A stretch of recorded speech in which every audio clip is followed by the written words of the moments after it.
Welcome to Ignite Your Business Radio Show. Light the match, throw some gasoline on, and buckle up because we're about to take your business to the next level. I'm your host, Josh Wilhelm.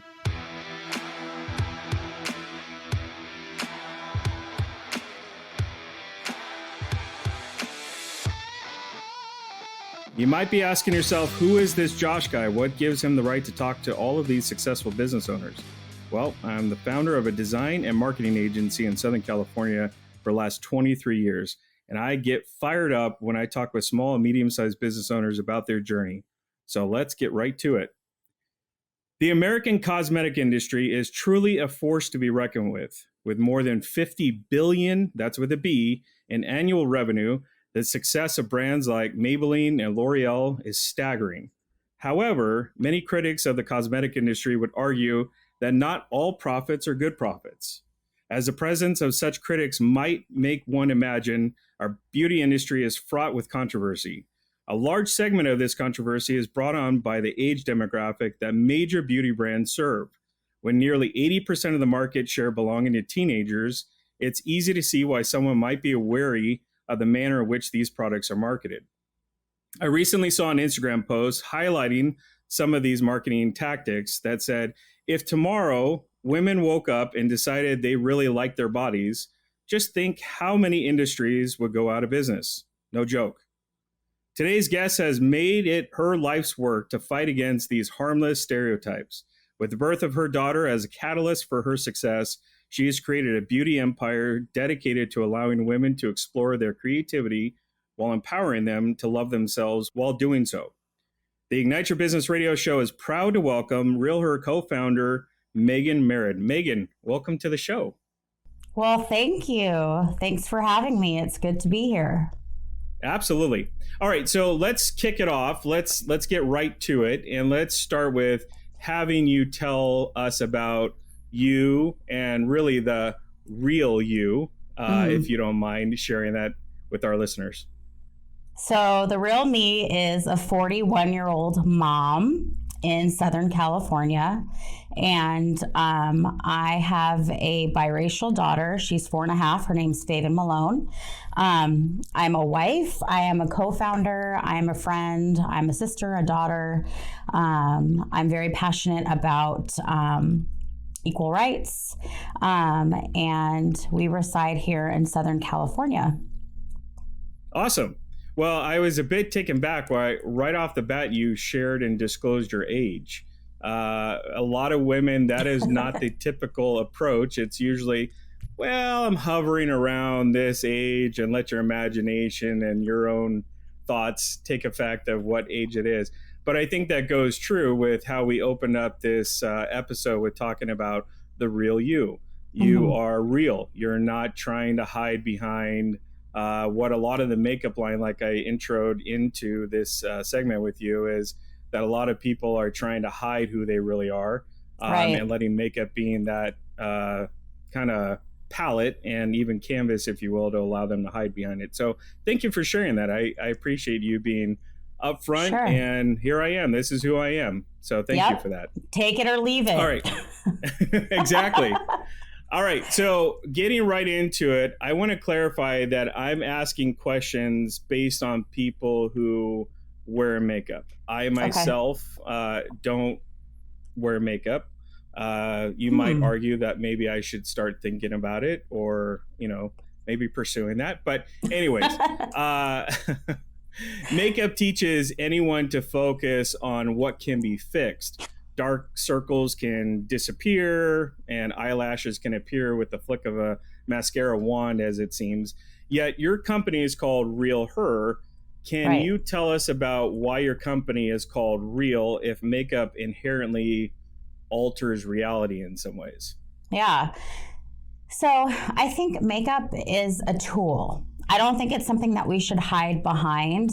And to be honest, most days you'll see me running around, like I like to say, mom slob, with like no makeup on. But I utilize it as a tool. And for me, why it's so important, so unique, and so real is if I go back to the days when I started in this industry, and it was 21 years ago, I was slinging lipstick at a Lancome counter in a department store in downtown Columbus, Ohio, while I was going to college.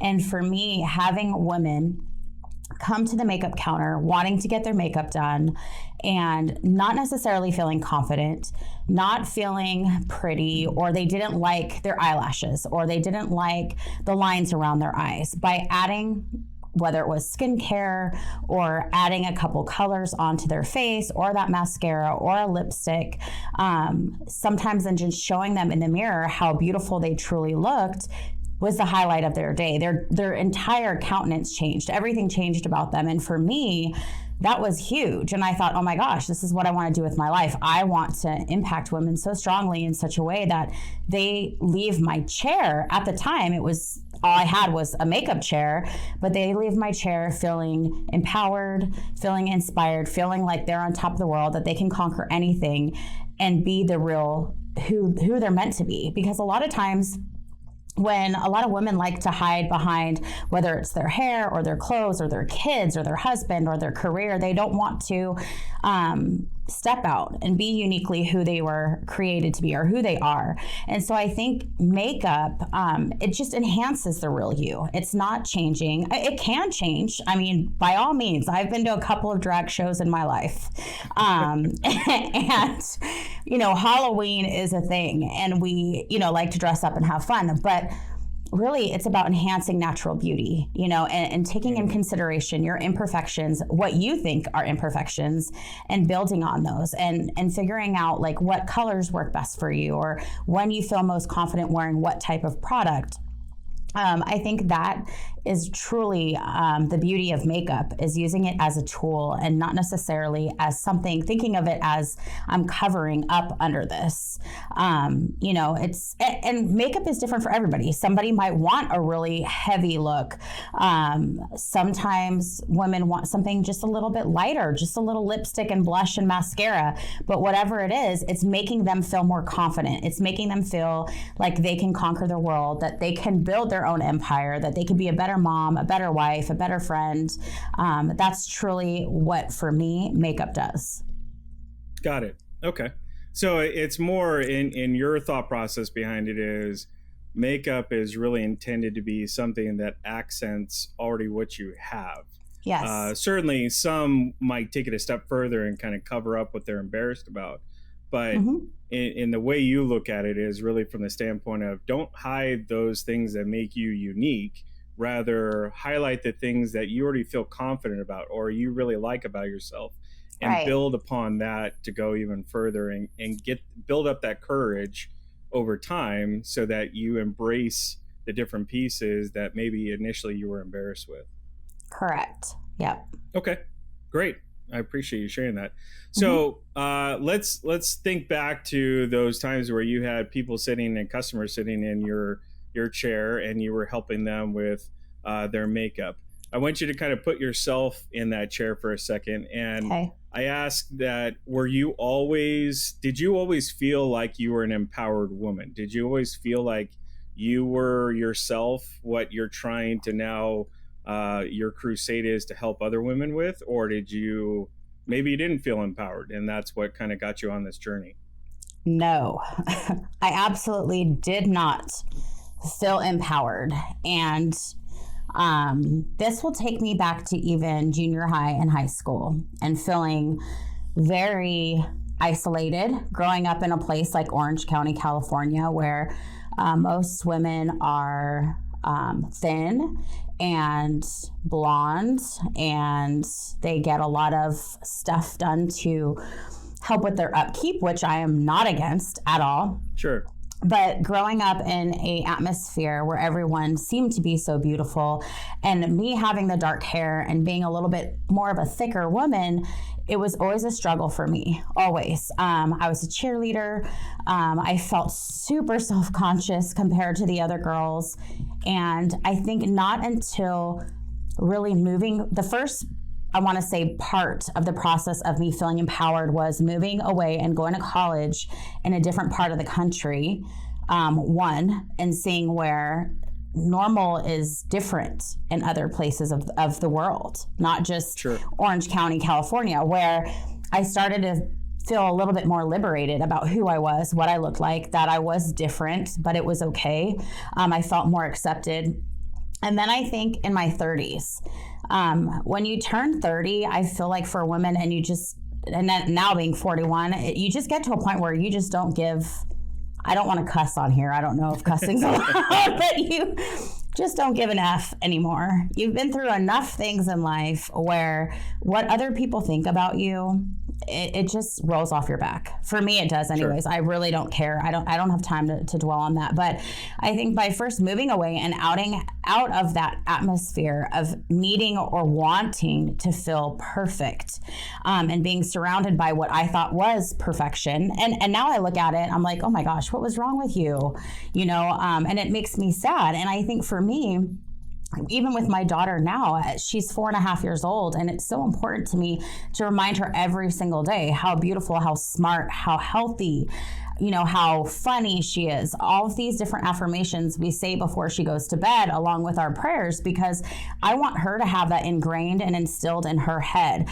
And not that my parents did a bad job. They did not. I just don't think that they knew, when I was their first child, how important it is to raise a daughter really truly understanding what self-love is and how important that is, and how that really puts your child on a direct path for success. Because when you feel confident, when you love yourself, that's when you always have your best foot forward. That's when you feel like you can conquer the world. That's when you feel like, okay, I can do this, I could do that.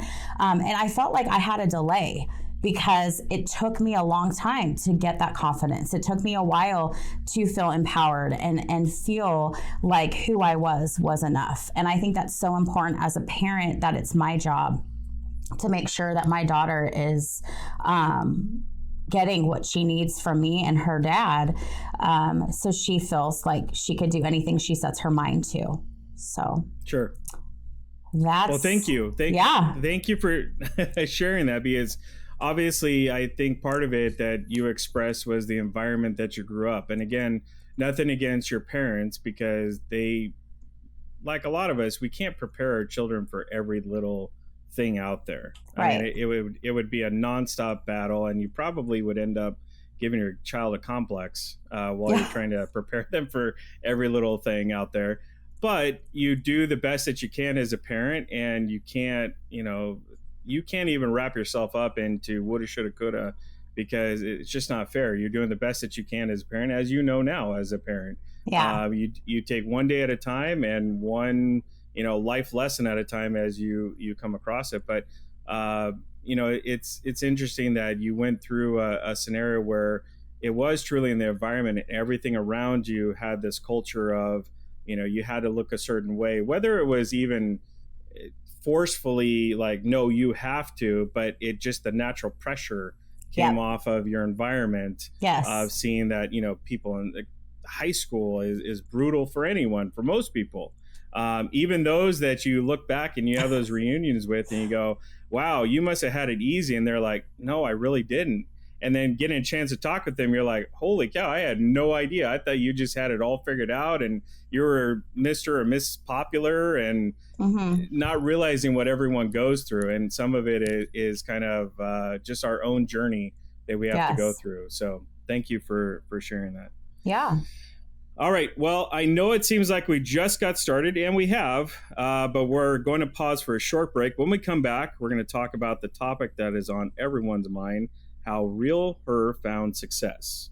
We'll be right back after the short message.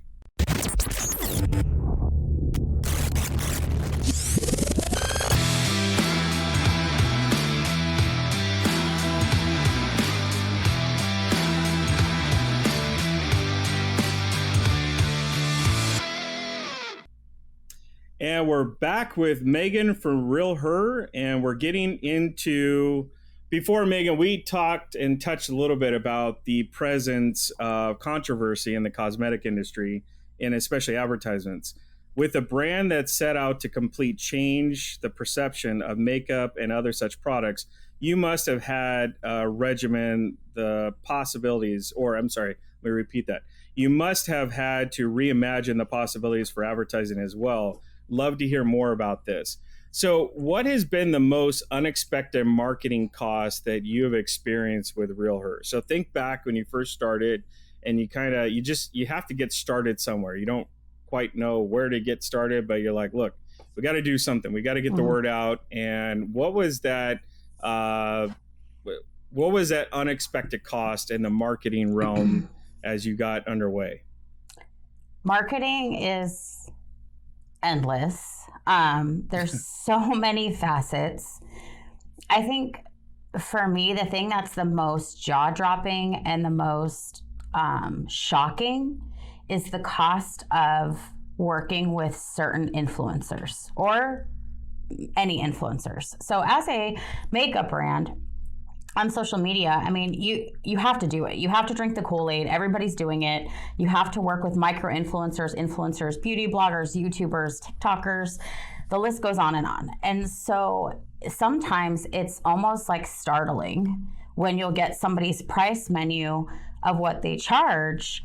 And I just feel like I was not prepared for that. I mean, and to be honest with you, I feel like I really missed out on that boat, because 15 years ago, I could have grabbed a ring light and my, camera phone and started this myself, because the kind of money these people make, we're talking $50,000 for a post, $100,000 for a post. So these types of things are just, to be completely realistic where we're at, we can't do that right now as a startup.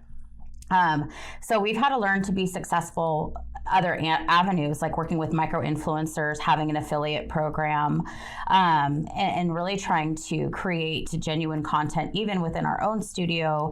But I think that aspect of it is the most challenging, is because you want to compete with the big guys out there, those bigger brands that have a lot of backing, a lot of funding. Maybe they're owned by L'Oreal or Estee Lauder companies, but you just can't. So, but in general, just marketing in itself, I mean, there's so many different facets. There's so many different segues of help that we require, of different type of software or displays being made, or the cost of going to a trade show. I mean, truly marketing, the budget is definitely the greatest, more so than the other departments we have in our company.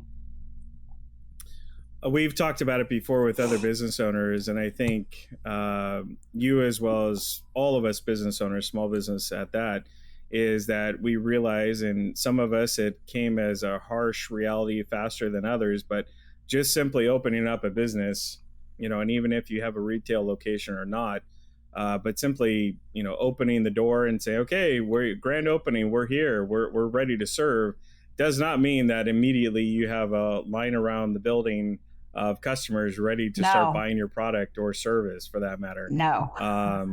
And especially in a very, very competitive industry like you are. I mean, there's all kinds of brands, international, local.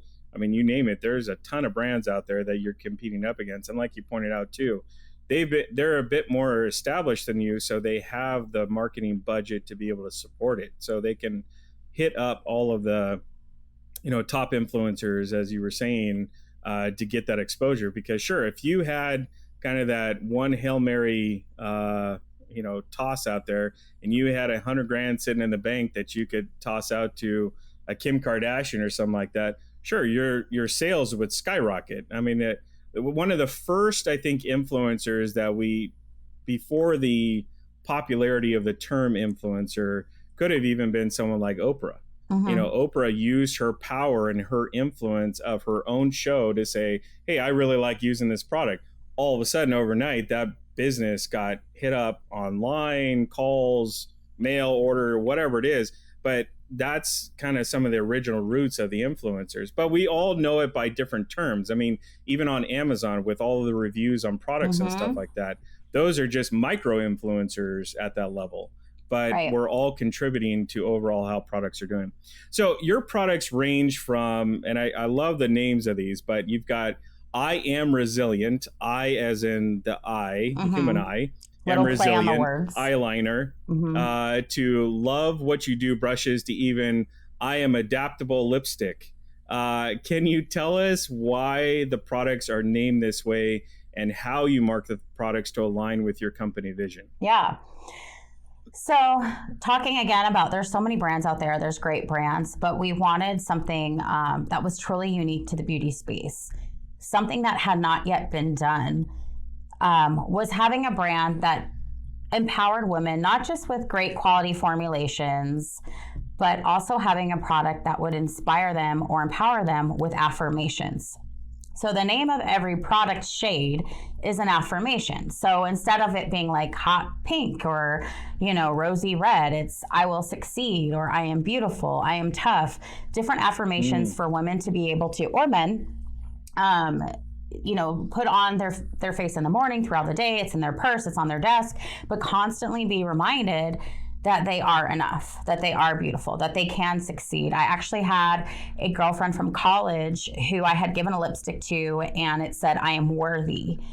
And she had not been in the career space for a very long time. She had been home with her 2 children, raising them. She was going into an interview. So of course she was breaking out the makeup and, and all the big guns. And she said, when she got that interview, Megan, thank you so much, because I wore that I'm worthy lipstick. And I just needed that reminder that day that I was worthy, that I did have the skill set, that I did have what it takes to get that job. And she got that job. And not to say, oh, it's all because of Real Her, but I think it's nice to have those sentiments. There's a lot of crap in this world. There's a lot, talking again, circling back to social media, like talk about the Kardashians and how they've literally taken social media by storm, and all the other influencers along with them, and how women portray themselves. And I talked a little bit about myself growing up, and God forbid if I had social media around too, like that would have been really tough. So girls growing up today, or women even, having to constantly be bombarded, it's everywhere. You can't escape it. Even if you're just on Instagram scrolling and you're not going to their pages, you're getting advertisements for stuff constantly. And so I think to have a nice reminder that you're beautiful the way that you are, having a product to inspire you, it's a little bit different than something out there. And I always make this reference, and it's funny, but it's true. There's a brand out there that has, I'm not going to name the name. If you know the name, you know the name. But the name of this product is called Orgasm. It's a blush.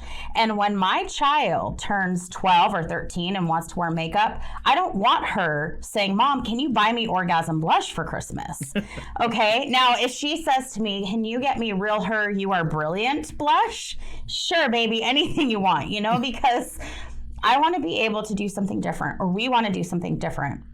Again, in this space that has not been done, and truly using those affirmations of empowerment, so people are reminded. But it's not even just about what we do on the surface. It's also, as a team, what we do. We truly walk the talk. It's not like we just talk about it. Oh, we're great, we love women and we empower them, but also what we're doing behind the scenes. So we work with several nonprofits. It's looked a little bit different with COVID. So our team used to really get involved and was very active in going to a lot of these events here in Orange County, especially. Now, obviously, things have changed for the time being, so we're doing a lot more from a distance and digitally. And we actually just started a campaign with a foundation called the Jean Co Foundation that help assist women and girls over in Nigeria and West Africa that have been sold into like sex slavery. They've been captured, forced into marriage at a young age. A lot of times when they're rescued and they're taken back to their homes, their villages see them as tainted, and they won't take these women back. And so this program is actually setting them up with workshops, with medical attention, with therapy, with the different tools and things they need, shelter, until they can get back into society. So we are working with them right now very synergistically. We've got a really beautiful campaign out there working with this foundation to help raise money for these women and girls. So I think it's important when you talk about empowering women, it's not just empowering women through, okay, I have this lipstick, it says I will succeed. but also doing something, and then doing it, and then using social media as a way to influence and empower others to do that in their own communities. Because it's not about like, oh, I'm just going to pat myself on the back. We went and did this. We're great. We helped the homeless, blah, blah, blah. It's really about, we did this. It changed our team. It gives us perspective when we do this type of work. What are you doing, or what can you do in your community to help as well? And we want that trickle effect to happen, because there's so many people or organizations out there that truly need help. Especially right now during this time, there's so much chaos and stuff in the world. Like, why not take a part of your day, a part of your week, part of your month, and spend it helping others? So that's truly what we're about, is, also walking the walk, not just talking about the affirmations, but truly inspiring, empowering people all over the globe. It's not just here in the US. We do sell our products overseas. So it's important for us now that we are involved globally with an organization. That's excellent. And that's a great point to add on to that, is with you pointing out that I think I've seen it time and time again. We like to do it. I see other small businesses regularly they have a philanthropic heart automatically. Part of what you go into a mission or solving a problem, oftentimes for small business owners especially, has a root of it being something that you're wanting to help out for a cause. Just like for you saw a need within the makeup industry, which really it could be argued that there's not a whole lot of innovation that needs to be done. It's not like the products need to be redone. There's been a movement from more recently about going more not natural products, not having the harmful chemicals in there. So it's already gone through somewhat of a transformation. But you saw a need for empowering people in their own mindset. It wasn't even so much to do with changing the product or changing the formula or a better color of blush or whatever it is. You saw it as an internal change, and let the vehicle which drives that message be that of product that they're using all the time, day in and day out, for a lot of women.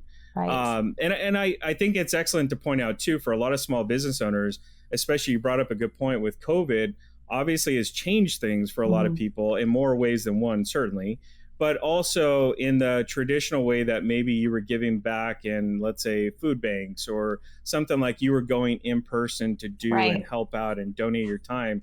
Those aren't as available anymore that they normally would be. So you've got to get creative, not only for your business to survive in selling products, selling services with COVID and the roadblocks it puts in front of you, but you also have to look at creative ways to give back to the community as well. And it doesn't have to be in the form. I think a lot of people, when they hear of giving back to the community, they automatically assume it has to do with their pocketbook being pulled out. And that's not the case. You can give back in other ways, whether it's your own product, your own service, like in your case, but it's also driving the message and really helping out others in other communities.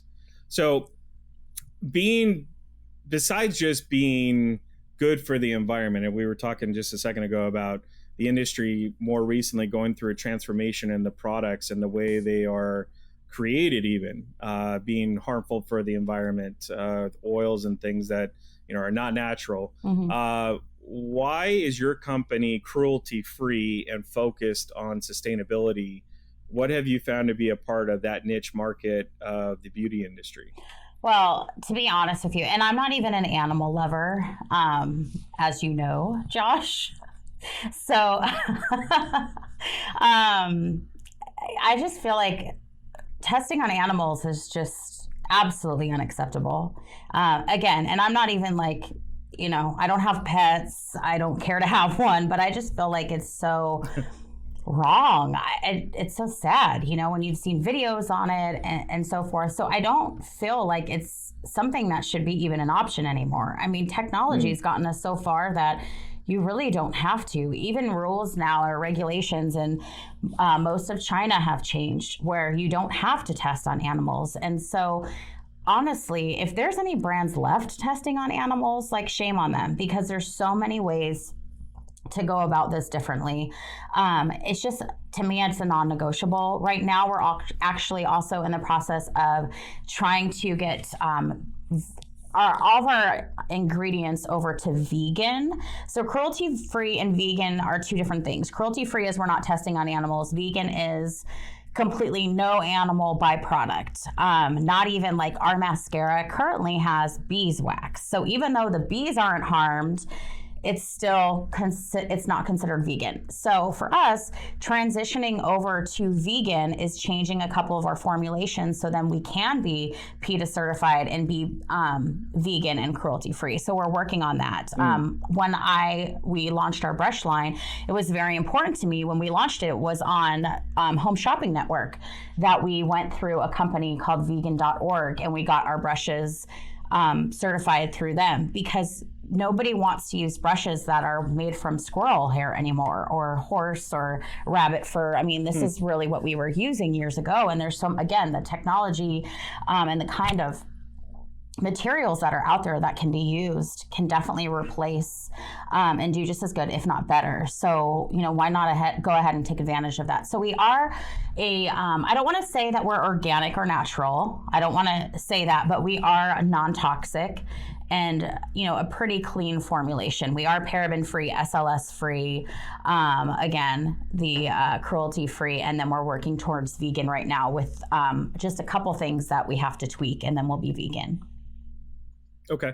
So yeah, and I appreciate that. And I think the common theme that you have shared with us and our listeners all throughout this interview thus far has been your honesty. And I attribute that to, again, the name of your company being real. We're being real with our customers.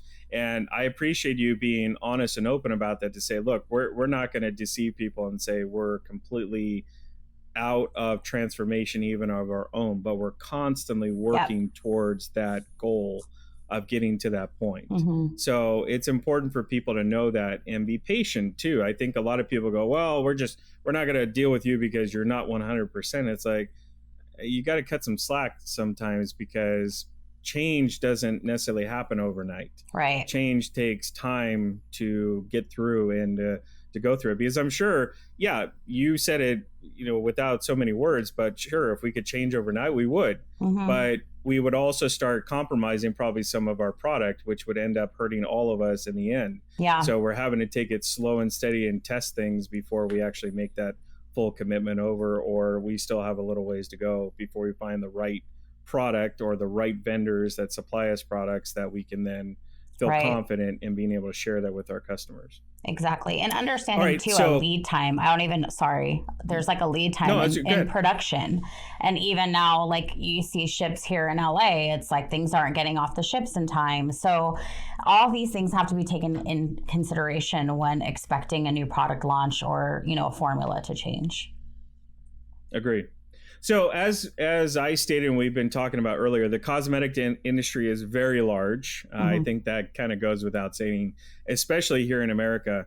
How do you go about retaining your customers in a market with so much competition? So previously we were talking about how do you get the name out there, and that was done by influencers and getting the message out, getting the word out about your product, and people getting behind it that have big outreach, those that have a lot of influence on other people that look up to them. But once you've gotten them as customers, as you stated, they're being barraged all the time by ads, even of your competitors. How and what do you do in order to really make sure that they're staying with you and happy with you, with your product, or how do you go about doing that? There's a couple different things. I mean, being a startup, it's got some advantages to it, because there's things that we can do that's more personal right now than what we'll maybe be able to do in 5 years from now. Even with our own affiliate team and how we're treating them almost as part of our company. Whereas I'm pretty sure if they, worked for or were repping another brand that was owned by L'Oreal, they're not going to get that same time and attention. But first things first is email subscriber list. I mean, that's just, and it's constantly trying to grow that. And how do we grow that? And then, figuring out what type of maintenance emails or retain emails or abandoned cart emails, how are we looking at that and moving forward? Because there's so many different aspects or situation scenarios that can happen, when your customer is converting to your site and going through checkout. I think also it's having exciting promos, exciting product launches, and having a buzz about it. So it's constantly having something going on. And that's our team really building that. That's not even necessarily the influencers, because we've got a small but mighty team that really does a lot of great, genuine content, doing a lot of real type projects with real women, different things to keep people inspired. Because again, we're different. It's not just about, we're going to show you this new highlighter, or, we want to bring you guys content that's can be life-changing, that can inspire you. Sure. Lives that I've done. We were doing it when COVID first started every Monday, an Empower Hour, which we're bringing back for Women's International Month in March, where every Monday I would have a conversation for an hour with another woman in business and talk to them about their industry and their field and what inspired them. And this is hoping then, again, it's that domino effect that we're inspiring other women Sure. that might have been thinking about something. So it's talking about real life scenarios. We're different. It's not just showing cute, fun, trendy products or cute, fun, models wearing our product, but also bringing realness to the forefront. I think is so important. And that's what our, not subscribers, but our consumers have asked for too. We have a huge campaign coming up this spring. It's for complexion. So it's a product for the skin that we're going to be doing. That's a makeup product. And we are going to be using 20 real women, not models. These are women that are different ages, sizes, gray hair, blonde hair, black skin, white skin. Like, it's very important for us to stay true to our identity and who we are. And I think that's what people appreciate for us, and retaining that and seeing us also kind of step into spaces where some brands might not want to, like when there's different things going on, whether it's like Black Lives Matter, is how can we amplify those voices? What can we do for others? Same thing, again, like Women's International Month. Like, how are we empowering women as a company? What are we doing? And sharing that on our platforms is very important. So that's truly what makes us very unique than other brands out there. Because when you come to our social media, when you come to our website, you're not just going to come and shop. You're going to also be able to go to a section and learn and read about the different women that work for our company, or maybe read an article, a press article about how we got started, and understand a little bit more into the minds of me and Bill, the other co-founder, as to why we did this, and then possibly get inspired by that as creating company as a legacy for your children and wanting to better their future. So there's so many different facets, again, I think that take place here that we're constantly focused on and constantly learning as well. To retain customers. It's constantly a learning process. Absolutely. And what you're even talking about with the live format, whether it be YouTube Live, Facebook Live, Instagram Live, there's a multitude of different platforms now that are following on that trend of going live and having that real time, no editing, just realness of going live in conversations. And it's along the same lines as a podcast. I mean, you're using the platform to get the message out, and where normally, let's say, I would imagine with the makeup industry as well, there's a lot of in-person, a lot of hands-on type classes, just like you did in the mall, where it was kind of like, here, let me show you how to do this, which gives them confidence, and that sets them up for being able to purchase more products. With COVID right now, obviously, a lot of that has come to a grinding halt for some time now. Right. And everyone's having to kind of scramble to find new ways to get that message out, especially with your platform. I think it and the message that you're constantly trying to drive, it is so appropriate to be in live. It's the realness of it. If we mess up, if we say the wrong word or say the wrong thing, it's okay, because that's us. That's who we are. We're real. We're out there. We're putting our message out there. And I think it's important to point out for business owners out there that you have to look at different platforms. Don't just get stuck in what you used to do before COVID. Don't get just stuck in what the industry that you're in traditionally does. Do things different. Put yourself out there. Try different things. And you never know what success you'll hit when you try different things and kind of go outside the box a little bit. All right. So talking about influencers, while doing some research, part of your brand is tied to Misty Diaz, who seems to be an influencer and spokesperson for your brand. And it looks like you've even taken it a step further with her, where it's not just the traditional influencer where like a Kim Kardashian, here, try the product, show it being applied, talk to your community out there, and then done. You've actually pursued and successfully established a line with REALHER Makeup with Misty.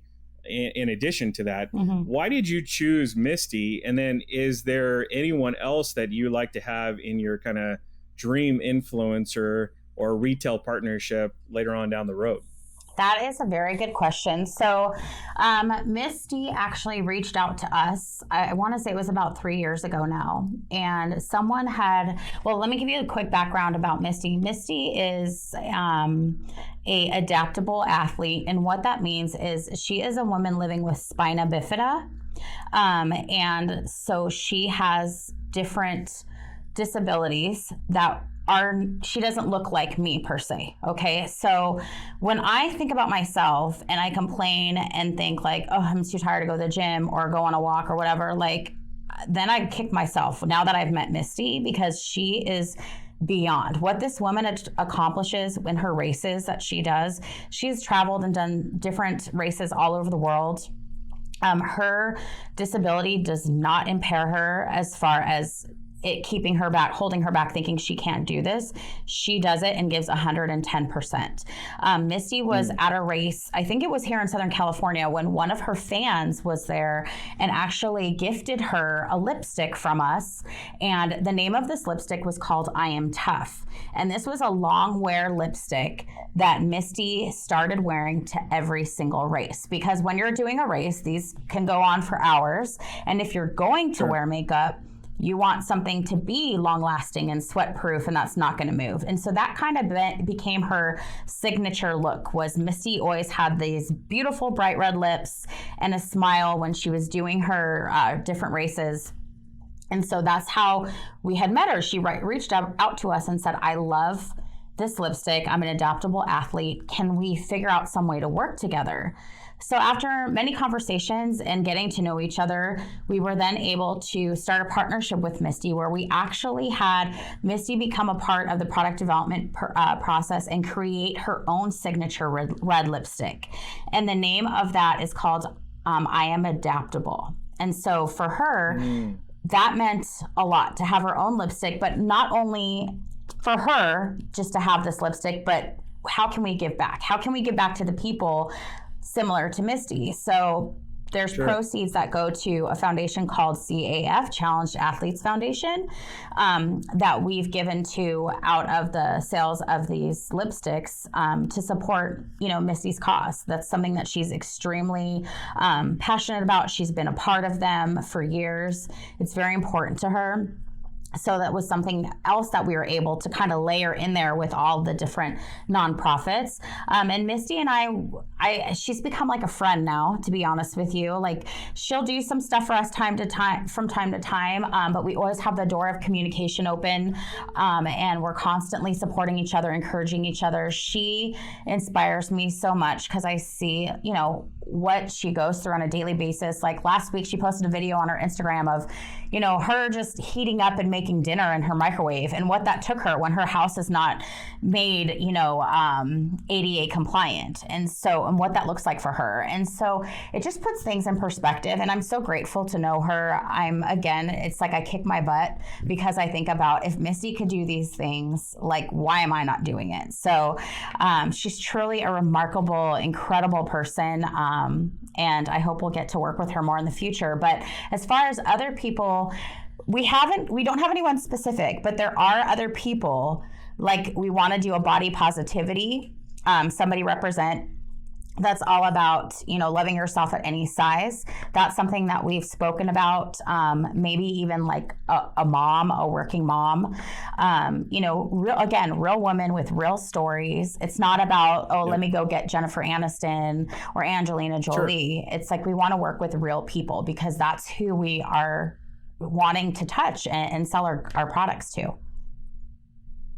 Thank you for sharing that story with Misty, because I learned quite a bit in you sharing that. One is I would have never thought in a million years that anyone, athletes especially, would be wearing makeup while they're competing. I Uh-huh. just would have automatically assumed, gone, okay, you would be el natural for any competition, especially women wearing makeup, because of like, look, you're that's the last thing you probably want to worry about. But Hmm. it shows the professional level that someone like that is saying, no, I'm going to be crossing the finish line or doing something like that. They're going to be taking pictures. Yeah. I need to make sure that I'm somewhat camera ready for when those pictures are being taken. So that part is fascinating to me. But I also like you sharing about the story in which you certainly have to be proud for the fact that your product was shared with someone like Misty, who has such a story all on her own. Hmm. But then it's kind of the gift that keeps on giving for both sides. It seems like, one, she got the gift of being able to work with you guys and an organization that's all about realness and about empowering women to be real and encouraging them, while her story in itself has been probably encouraging other women and Hmm. other athletes, whether on a professional level or not.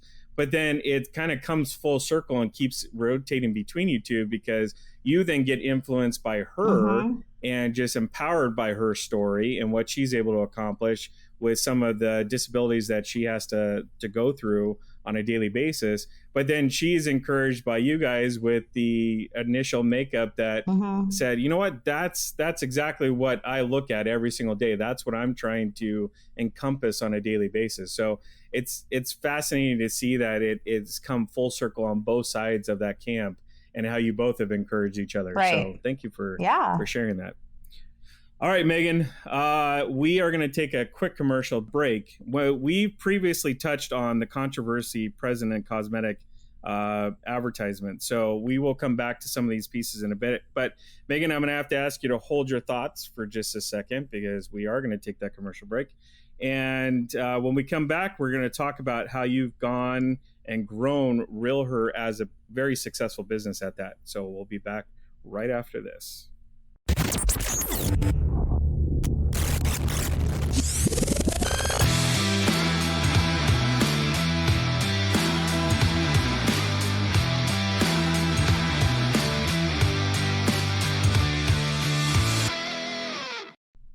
And we're back with Megan Merid from RealHer Cosmetics here on Ignite Your Business Radio Show. RealHer has experienced tremendous success as a business, so it's obviously also hugely unique in that it has a male co-founder and markets products to men as well. Megan, tell us a little bit about the business strategies that go into creating a completely inclusive brand. Let's start in with a couple questions here. So before James Charles and Jeffree Star, makeup seemed only for those who identify as female. Society has come a long way with what is expected of certain genders, especially with Harry Styles as the first male on the cover of Vogue. Has your company ever experienced any backlash, as it may not be expected for a makeup company to have a male co-founder? Um, no, I think that there people understand when they read our story. I have had people question it and try to, okay, so how does this work? Are you guys married? Or like they try to understand. So I always have to kind of give people the background of how we met and his background and my background. And his is working in contract manufacturing for many brands for many years. He's very much that tech savvy, behind the scenes, very marketing, minded person. For me, it was always, I was out in the field. I was national sales manager. I did a lot of education, traveled all over the country doing that. So when we finally linked up through LinkedIn, by the way, and getting to talk for several months before actually doing this joint venture and finding out about each other's passions. And that was the thing, was we both had these young girls. And for him, he was like, as a man, I don't even know how. Like, how do I encourage my daughter? He started doing research and trying to understand, like, what are things or books I can read or things I can do or things I can say to her as to how do I raise her, because him, again, being a man, like, that's all he knows is being a man. So how do I encourage her?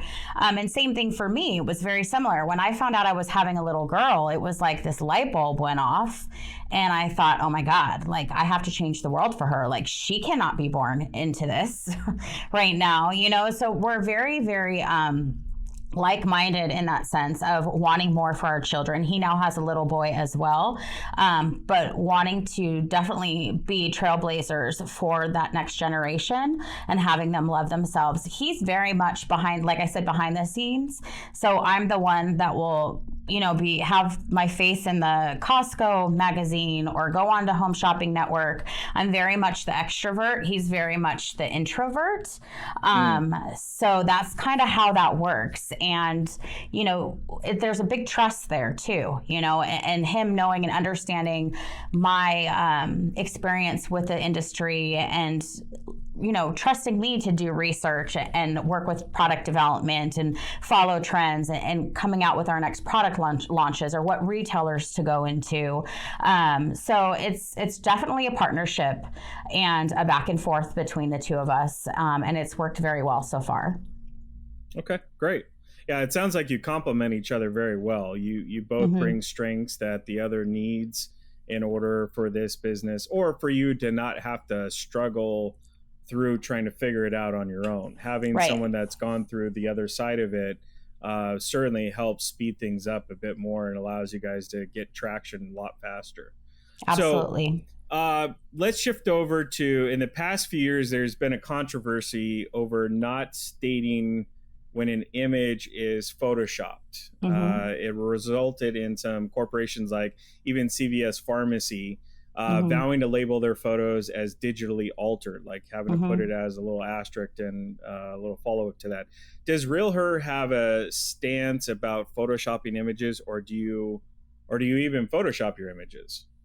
So we very minimally Photoshop any images, very minimally, because again, this is going back to real women. So if we're photoshopping something, it's like a shadow.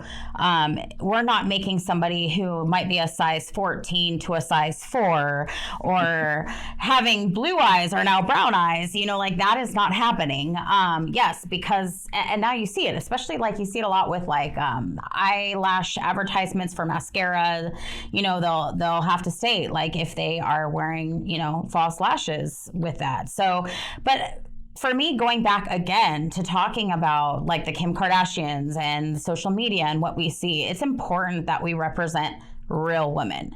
So if it would be pretty hypocritical of me if I would say, like, say for this complexion shoot that we're going to be doing in the spring for our new product, if I got these 20 women from all walks of life, all ages, all look completely different ethnicities, and then after I'm done with them for the shoot, we go back and we're spending hours retouching photos. Like, that's not what we're doing. We're not doing that, because that's how we're setting ourselves apart, is by being a company for real women and representing real women, and going back to why makeup is used. It's used as a tool, as a vehicle. It's not to completely conceal and cover and hide behind. We're not the brand for that. If you want that, then there's KKW, there's Kylie Cosmetics. You're not going to see that with our brand. And I think people appreciate that about us, and it's expected. Yeah, I would imagine you have quite a bit of pressure on you to keep with that realness. I mean, I think for you personally, it's a just natural state of being. It doesn't take any extra effort to be real versus not being real. You're just real 24/7. For other businesses that are maybe trying to, no pun intended, but conceal who they really are, they're getting swept up in, well, I guess we also have to be more real and more, accepting of everything, where they have not changed. They are being forced to change. And oftentimes when you're being forced to change, your real self will continue to come out every so often, either People regularly or every so often. So I think it's your pressure that you have around you is just to help you stay balanced. But for other businesses, it's probably very intense with that kind of spotlight on them all the time, where they don't feel like they have any wiggle room because they're going against who they normally are at the base of it. So right. RealHer is connected to a company called Life, LYF, Love You First is what it stands for. What is your strategy or purpose in having a sister company like this? From a business perspective, would you recommend it for other companies? So that's been a very unique process for us. We were actually approached by a large big box retailer a few years ago, 2.5 years ago, actually, wanting to take RealHer into their doors. And the problem with that is we're not necessarily going to be the brand for everyone. Sure. There's different groups of makeup or different classifications. There's mass, which is like your Maybelline, L'Oreal, Rimmel. Then you have your Mastige, which is like a ColourPop, BH Cosmetics, Morphe. And then you have your prestige cosmetics, which would be a RealHer. And then beyond that is luxury, your Chanel, your Christian Dior, Armani, and so forth. So for, a store that is a mass retailer coming to us wanting to carry our brand, it just wasn't the right move for us, because at the time we were in Neiman Marcus. We were going to be going into Macy's on Macy's.com. So we knew that wasn't an option, was as changing our pricing, and then we would have to change formulations and packaging. And, we were already onto something. We were already doing well as a prestige brand. So I came up with a concept and I asked them, what is your white space? Where do you guys have opportunity in your stores? And for them, it was that tween and that teen market. And they loved RealHer. And so I thought, what if we came up with a different concept? Well, not different, similar concept, but a different demographic, focused for a different demographic. So we came up with a brand called LYF, Life, or Love You First by RealHer. And it is a brand that's really targeted for that like 11 to 16-year-old market, where they're just getting started to use makeup. Their parents are possibly concerned and wanting to make sure the products that they're using are completely non-toxic, that it's a clean, certified brand. And then also giving them fun, playful colors, nothing garish, nothing too crazy. Again, I'm always thinking of my daughter and when I get to that point of raising her. And then I also think about adolescence for me. And going back to in the very beginning of the conversation, I shared how in junior high and high school, those were some tough years for me. And you cannot go back and pay me to be 13, 14 years old again. You just can't. No money in the world. So for me, going back to those times and wishing there was a brand, something that would celebrate me, who I was, the way that I was, rather than feeling like, oh, I have to go get that MAC shade, or, I have to be this, or look a certain way, or look like this picture in the magazine. Where what Life is, very similar to RealHer. Instead of affirmations, you have words of encouragement like persevere, secure, perfect, on all the different products, but you have different formulations. So stuff that's a little bit more fun. There's lip kits, there's some glitter, shimmer, highlighter. So a lot of fun, more trending items for that age range, but also encouraging, because again, that's important. Yep. And then there's a really special message on each box talking about, let it being, loving truly who you are, your unique self, because that's very important. Again, going back to the adolescence, it's a really hard time in life, I think, especially for women. I think for both sexes, for both male and female, or whatever gender, it's sure. Hormones and things are changing, and you're trying to find yourself. So I think it's important, again, to instill in our children and have products out there that are not screaming, again, orgasm blush, but we have something else for you, or a lipstick called Redheaded Slut. We want something. I'm not lying. These are names of real products. Be thankful you only have boys, Josh. So it's like, we want stuff that's encouraging. I think it's so important of what we put into this next generation and how they're being taught what we're doing, to support them and encourage them. And that was truly the beauty behind this line. Do I recommend it? If there is a market for it, yes. I'll be honest with you. It wasn't necessarily something that we were like, yes, and we're going to have the second brand. And it was something that, once we were thrown the idea of going into this retailer, I'm not the kind of person that'll be like, no, sorry, can't. I'm a problem solver. I want to figure out, well, how can we work with you? How is this going to work? What are we going to do? So then it's just being open-minded and thinking, well, we can do this. So our contract with them for our exclusivity is up at the end of this month. So we are venturing out to other retail, which is very exciting. You'll see us in some other locations here pretty soon. And we've got product development rolling with some more fun products to keep the kids encouraged and loving themselves. So that's truly what that brand is about. We're going to continue to keep going with it and see how it goes, because I feel like that's definitely a market that needs some extra love and attention. Well, I think I want to point out that was a really good move on your part, where we see a lot of business owners that, don't get me wrong, any small business that's approached by a big box retailer, as you called it, or any big brand that is well established out there, I think the tendency is to look at it and say, wow, we have such an opportunity here. We have to change our product. We have to change our brand in order to fit for what they're asking us to do. And that would probably have ended up sinking your business, because changing who your target audience was for your brand at that time would have ended up coming back to bite you. Whereas instead it's to say, let's leave the brand that we have alone and keep it going the way it is, because it's doing really well and it's helping out women across the world, really. And let's see if we can come up with another similar brand, has similar messaging to it, but is really focused and tied into another specific core demographic that we're trying to reach with this new product line or the new product brand, but it's under the umbrella. So I think that was an excellent decision that you made, you as a team, you as a company, you individually, where a lot of business owners, I think, would have gone the opposite way because it was easier.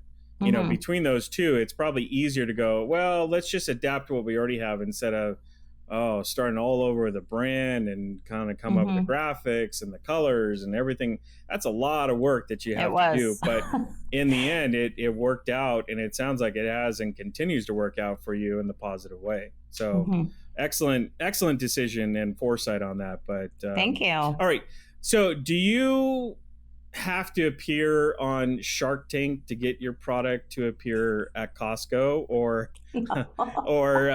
did you have to make a deal with the devil, maybe, as they might say? No, I'm just kidding, of course. But can you tell me about how you got your product into a storefront like Costco? And even you talked about QVC back then too. How did you go about doing that? So going back to, again, being real, making connections with people is something I'm very passionate about, and networking. I've been blessed to be able to go to different trade shows throughout the country and actually the world. We've actually been overseas as well in a trade show. And, I think it's so important when you're there that you are on 100% and you are your very best self, and you're introducing yourself to these people, and you have to look at it as almost like a start of a friendship or a relationship. These are people, I'll tell you right now, there's retailers that I have as goals in my mind that I have been in touch with these buyers for the last 4 years, and we're not in that retailer yet, and that's fine, and we're not even in talks of it right now. But I'm going to continue to court them or date them and continue to have my best foot forward, continue to show them what RealHer has to offer. I think for me, that real part of who I am, I'm a people person, I'm an extrovert. So being able to connect with people at trade shows or different networking events has really worked well for me. So if you want to talk about Costco, going back, it was 3 years this January. I first met the Costco buying team at a trade show here in LA, and we started speaking and we continued to talk. And then I saw them at a small trade show in New York like a month later. And it's just like constantly like having that touch, that connection, you know, checking in with them. Again, nothing happens overnight. It's not like, oh, okay, we're going to get into Sephora tomorrow. It does not happen that way. And if it does, then please tell me your secret, because I haven't learned that yet. It's a process. So, and it's them getting to know you. It's getting to know your brand. It's getting them to feel comfortable, to trust you, to find out what your capabilities are as a company. That's the other thing. Just because you're a company and you sell makeup, there's other things you have to figure out too, that we had to figure out when people were asking us, like, are you EDI compliant? And I'm like, what does that even mean? You know, so it's having to learn these things and, you know, be ready for the growth, and understand what you need to do as a brand if you want to be in those types of retailers. So with Costco, I continue to see them at trade shows. And then before long, by fall of that same year, that was 2018, we started selling some products online. And that was going pretty well. And so then we would keep seeing each other at trade shows. And then eventually in 2000, it was 19, they came and we had meetings in person. So then we started really developing this relationship. And it's gotten to the point now where me and one of the buyers from their team like call each other every week to talk about what Netflix series we just finished. And she's not even the buyer that I started with. Like, she came in and then now she's buying in a different department, but we've developed a friendship, you know? So I think it's truly understanding the needs of those retailers for me. I mean, every industry is different. But really understanding their white space, or what are they lacking? What do they need? Being able to flex and make, whether, like for Costco, they're all about sets. They're all about value and volume. Yep. It's like, what can we offer our members? So for me, it was, what type of set can I create that's exclusive to Costco, that's going to entice their members, that they're happy with the price themselves, that we're still able, you know, to cover our cost of goods and shipping and all that. So there's so many things that come in to the process of it, but I think relationship is absolutely number one, because if you go in there and you just don't have that connection with that person, chances are it's not going to happen as fluid as it did for us. It was a natural progression because we just had that connection, and it was so important. And I honestly attribute that to almost every one of our retail relationships, where, you know, I've got a couple of them on my Facebook, you know, where I want to call them friends now, honestly, you know. And I think it's a great, you want to say strategy, but it's just who I am. So I feel like that's something that I kind of get, that I have. Not everyone has that, but I have been able to use that to my advantage. Again, it goes back to the common theme as you're describing this, as the realness. You're having a real relationship, a friendship with people that you're establishing these business. It starts off as a business, you know, maybe contact, and then turns into a business friend, and then it crosses over to that threshold of a personal friend. But it's the realness all the way, because you can't get to just a business contact that you meet at a trade show to all of a sudden overnight, like you said, an instant friendship, if you're not real. If you guys don't connect on a real level, you're never going to have that. And it's going to probably be even more work for you in the end if you don't have that real connection. So that's definitely an important part. And I appreciate you sharing too, is that, you know, I think a lot of people, it always, when you discussed and mentioned about, it didn't happen overnight. It took a long time, and it takes a long time with these relationships to build up. Kind of reminds me of musicians, that those that hit it out on the stage and are all of a sudden their track is getting played on the radio or, you know, on different places. they worked their tail off to get to that. It was not something that was just overnight. They were slumming it in bars across the US and barely being able to make it sometimes just to put That's enough true. gas in the tank to get to the next event that they were going to be performing at. So a lot of people see, businesses like that come onto the worldwide stage and become a success, but they don't realize what work it took to get to that point. It's interesting is one of your social profiles, and I won't share the whole name, but has the word hustler in there. And that in itself embodies your hard work and your tenacity to get after it, to go after it and not give up. Even if they said, we're not ready for your product right now, say in the big box stores, right? You're saying, well, I'm not giving up. So I'll see you around at the next event and the next event and the next event until you're like, you know what, there's something here. Let's talk further. So I appreciate you sharing that.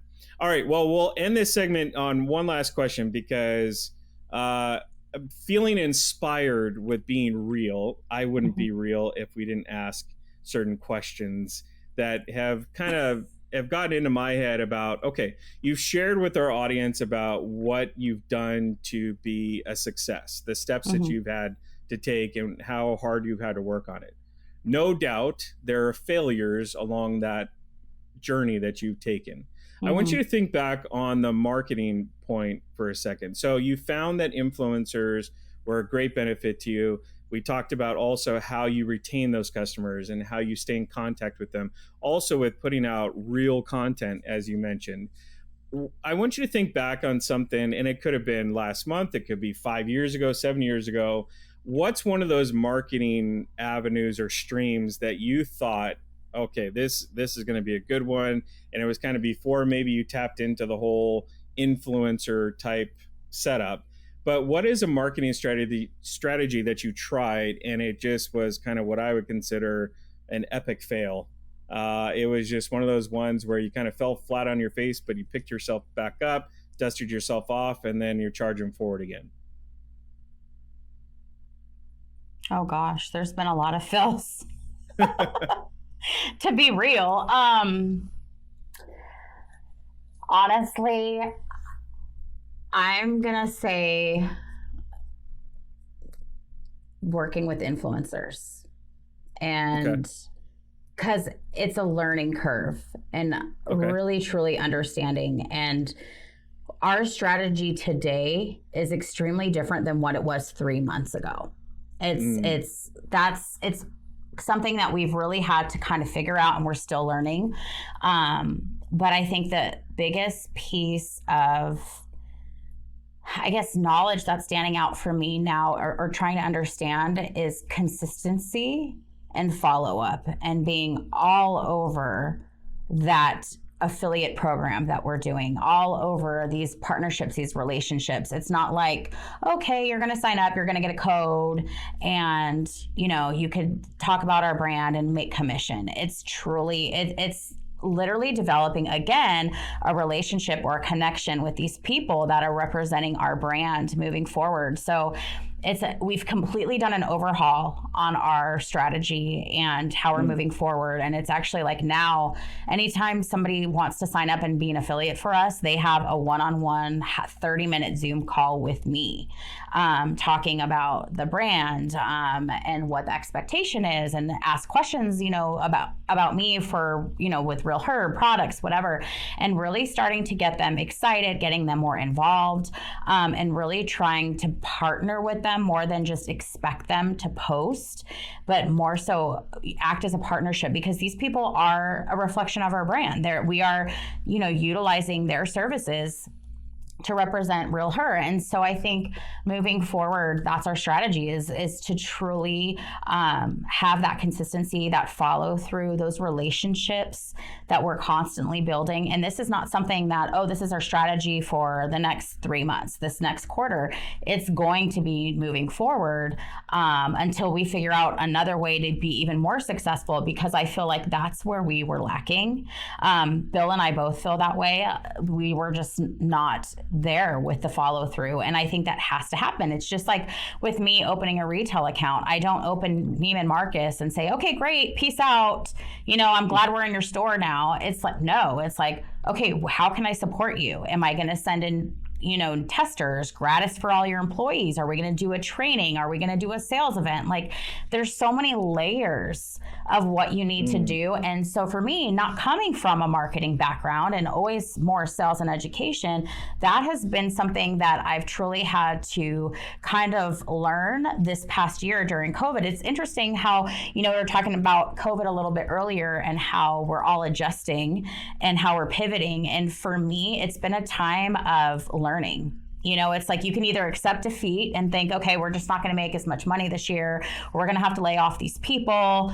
We've not had to lay off anybody from our team because we've tried to change our thinking, figure out our focus, what we're doing for 2021, and what that looks like. And so for us, part of that was for me and my social media manager or coordinator to really kind of understand what was happening, what was not working, and get a lot of insight from other people in the industry, read, research, talk to different agencies, get some new software, some different things that we had to do so we can move forward and be successful.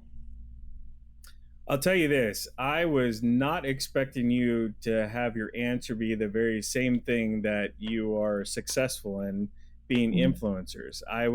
At first I thought, okay, she didn't understand the question. I wasn't asking what you were successful with, but rather what was an epic fail. I was not expecting the same answer to be what you've been successful with, because as I listened to it more, what you were pointing out is that very early on, you might have stumbled big time when trying to court or deal with influencers, that you kind of said, great, they're on board. Let's set them up an account and boom, we're off to the races. And then you look back a couple months, you're like, we haven't gotten a darn sale out of this, and what's going on here? And then you quickly had to figure out that just kind of getting the fish on the hook, you still had to continually reel it in, and help them with the exposure that you're wanting to tap into. Not just going, okay, great, we got the signed deal, we got the signed agreement and partnership with them, and great, we're just expecting sales now, and we're just watching our email waiting for the next sale. And you realize, it sounds like probably pretty quickly, that not only was that not the way to go about it and you had to adapt, but also, like you pointed out, what has been working for you for the last 3 months has maybe changed. And now still you're having to adapt and you're still having to make changes to it. So I appreciate you sharing that, because I know influencer is a big part of your market. And again, I'm still taken aback that I didn't see that one coming for your answer for what was an epic fail in the marketing world. All right. Well, Megan, I have to tell you, I have talked more about makeup in all 40 plus years. Unlike you, I am not tied to a brand that has to be real. No, I'm joking. I'm coming up on 42 this summer. So yeah, I'm right there with you. Ouch.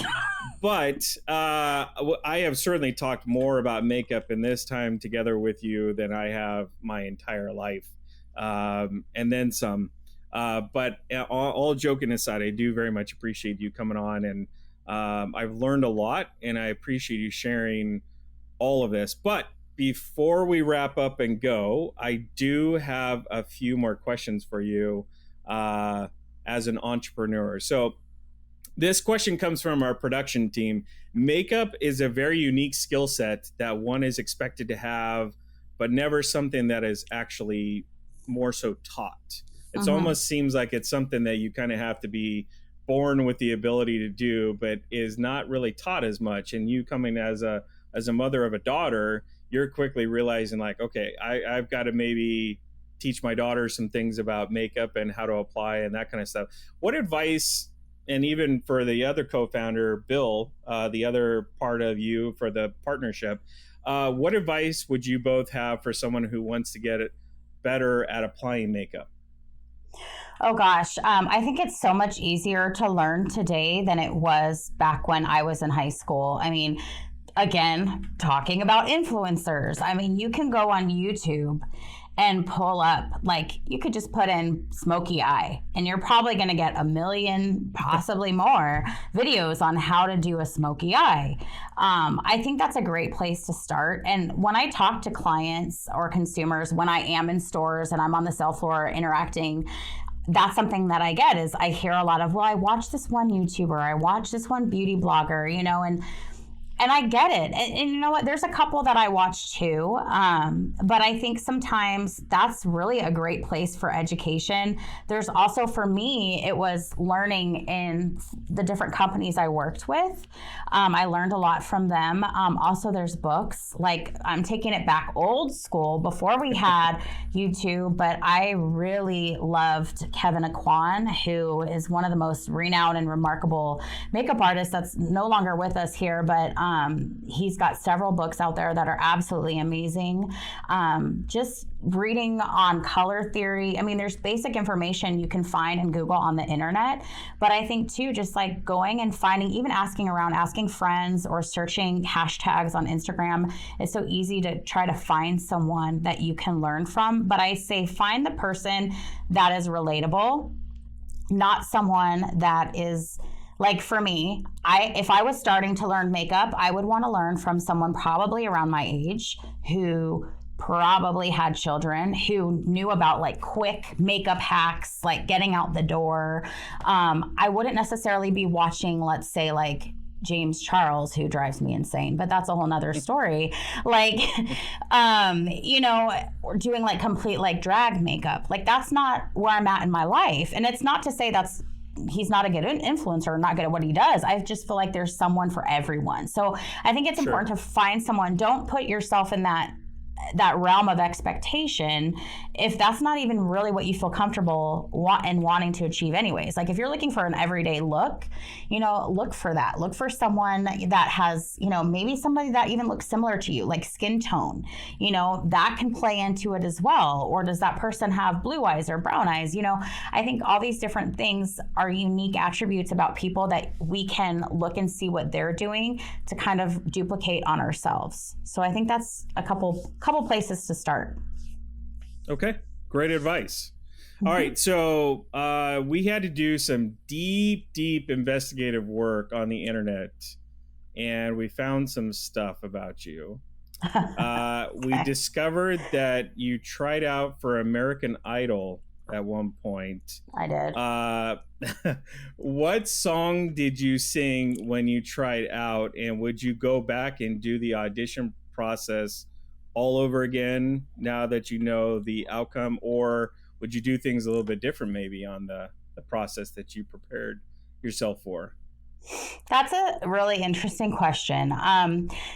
I originally went to college for vocal performance. I grew up in church singing and at school, and my family and friends would constantly haggle me about, you need to try out for American Idol. You need to try out for American Idol. So when the show started, I was actually in college in Ohio. That wasn't even an option. And then when I eventually moved back to California, they kept saying, you got to try out, you got to try out. Well, American Idol has an age cap, and I think it's 28 or 29. And then if you've not, after that age, you can't try out anymore. And I think it was like the second to the last year I could have tried out. And I'm like, you know what, screw it. I'm just going to freaking do it. And I'm going to try out. And another friend of mine that I grew up in church with, she and I both went, and it was a very long day and a very hot day at the Rose Bowl in Pasadena in the summer. It was probably 104 degrees, and there was thousands of people, 15,000 people there, and there would be like 2 concession stands open. So I just remember like waiting for 3 hours in line. Like, we got there at like 6 a.m. and we left at 8 o'clock at night. Like, it was insane. But it was something that I don't regret doing. And if I had to do it again, I would, because I just wanted to shut people up and just do it. I sang a song by a gospel singer. His name is Fred Hammond, and it's called No Weapon. and you had to sing the song a cappella. And it was interesting. Somebody I actually went to college with, we were in the music program together in Ohio, was actually a few groups ahead of me. So it was really just uncanny running into him, but it was cool. It was a great experience. You kind of figure out how it all worked out. It's definitely the way they make it seem. It is on the show is not how it goes down. So out of those 15,000 people that were there that day trying out, they have to take in consideration like 150 people from that group of 15,000 that are going to represent like how many silly people are coming in with like costumes or are on roller skates, or how many are singing gospel music, or how many are singing country, or how many white men, or, that's the reality. So I knew going into it, I didn't have an expectation like, yes, I'm going to be on American Idol. I just wanted to do it, say I did it. And I think you could have sat out in the parking lot, cranked the air conditioning, and taken a nap to shut people up, more so than putting yourself through that. But I also understand at the same time to be able to chalk it up and say, I actually did it. Like I performed, I did what was asked of me, not just sitting in the car and doing nothing and, getting air conditioning the entire time. So, yeah. All right. Well, I got a difficult question for you. So I realize this will be a challenge answering this question, being that you're a makeup mogul. But if you could only wear one makeup product, what would it be? Only one. Only one. This is hard. One makeup product. That's all I can have. That's all you can have. So it can be a mascara, it can be a lipstick, it could be a blush, it could be, you name it. You get one. You get to pick one. So you're going into the bunker for a nuclear attack, and you get to only choose one product, and they're only letting you through the door with one product. What is that one product you're allowed to take with you? Mascara. Okay. All right. Fair enough. I any particular reason why mascara? I feel like for my face particularly, my eyes are a focal point, and so that would be one product to enhance that feature of my face easily. So I think it's kind of weird to like have foundation and no color on your face, or I think it would be kind of weird to have lipstick but no mascara. And mascara is something I'll wear, like when I talked about being a mom slob in the beginning, that sometimes I'll wear a little mascara with my leggings and my Ugg boots. Okay, fair enough. So, yeah. Fair enough. Hey, I didn't say you were going on a runway or anything. I said you're going into a bunker to hunker down for a while. And you get one product. It would probably be then, if I was in a bunker and nobody's going to see me, it would be moisturizer. It wouldn't even be makeup. There you go. Okay, that's fair enough. Fair enough there. All right, what is the current or last book that you read? And I will say, because you're a parent, a children's book is more than acceptable to be the last book that you have consumed from an intellectual standpoint. But it can be an audio book, it can be a children's book, it can be any kind of book you're currently reading or have just finished. What is that book? So I recently just finished a book called White Fragility. And it's about being anti-racist. I think it's something for me that I'm always constantly trying to learn and better myself, being in an interracial marriage and having a biracial child. I think it's very important to constantly educate and figure out ways to be an ally for not only them, but for other close family and friends and people in my community.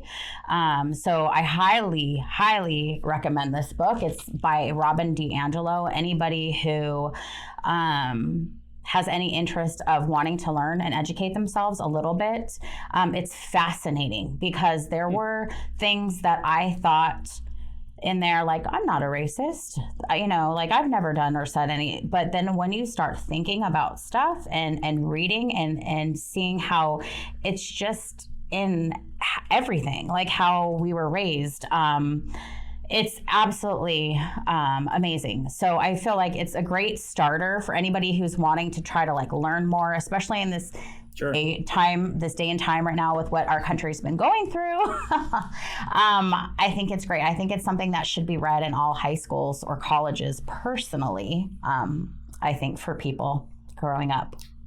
We will definitely put that link up to the book on your episode page for sure. So we will definitely link over that. Thank so people you. Can look into it and read it, and hopefully they get a chance to learn what you've learned. But obviously it goes well to show the continued theme of you being real, and to, I think also your first theme is being real. Your second theme is always looking to improve. Mm-hmm. Looking to improve in all different aspects of your life, whether it be business, personal life, you're always looking to improve. So Right. I think that's a great message to bring home, and that book matches that as well. All right, so last question. What is I call it with context of, it's kind of the cerebral Red Bull to the brain and gets you fired up. So it's a quote. We're looking for, what is your go-to inspirational quote? You got it tattooed on you. You've got it up on your wall in your office. You have it laying on your on your bedstand. So when you roll over in the morning, you're about to wake up, it's the first thing you see. But it's one of those quotes that, no doubt, as us business owners, there are rough days. And there are days that you're just like, why am I doing this? But that quote is something that you look towards to go, you know what? It snaps you back into reality and go, that's why I'm doing this. Mm-hmm. So what is that go-to quote, that inspirational quote to you that makes, it can be something you came up with, it could be something that someone else said many years ago. But what is that quote for you? So it's pretty ironic that we're recording today on Martin Luther King Day, or it's the day that we're celebrating his birthday. Yep. Because it is a quote that I have tattooed on my arm, and it's, our lives begin to end the day we become silent about things that matter. And it's something that he had said. And I think you can take that and apply it for so many different causes or justice or things that you can be passionate in your life. For me, I am very much about fairness. I am very much about equal rights for all races, for men and women. And again, having a family that is mixed races, it's very important, I think, for me to stand for them. It's very important for me to stand for family and friends that I care about. And for also, like, women everywhere. I think I would be a fraud if I wasn't passionate about, women's equality. If I wasn't passionate about seeing women get the same opportunities as men, and then to be sitting here and talking about, real women and how we need to celebrate them. I mean, that is truly who I am. So there's definitely this few causes that are very, for me, they're my truth. For someone else, it might be something else. It might be Sure. Animal rights, whatever that cause is for you, don't silence that cause. If it's something that's truly a part of you and what you believe in, I think it's so important to amplify those voices, those causes, to educate yourself, figure out other ways to challenge yourself or others to be better for that group of people or for that cause. I think it's so important, and we need more people standing up for what they believe in. Yep. I believe globally. I totally agree with you. So I'm going to ask you to sit tight, because we're going to go into some additional questions after this, but I'm going to call it quits here for our regular listeners, and we'll go into more detail about some other pieces that we've talked about earlier. But to learn more about the work that Megan Merid is doing, visit igniteradioshow.com and look for this very episode. There you can find a recording of this episode, as well as the extended version that we will go on and talk with Megan a little bit more, as well as any information you may need to get in touch with her. I hope the information that Megan shared today helped light the fuse inside of you and ends up taking your business to the next level. I'd like to thank our guests today, our production team, our engineering team, and most of all of you listening. Until next week, I'm your host, Josh Wilhelm.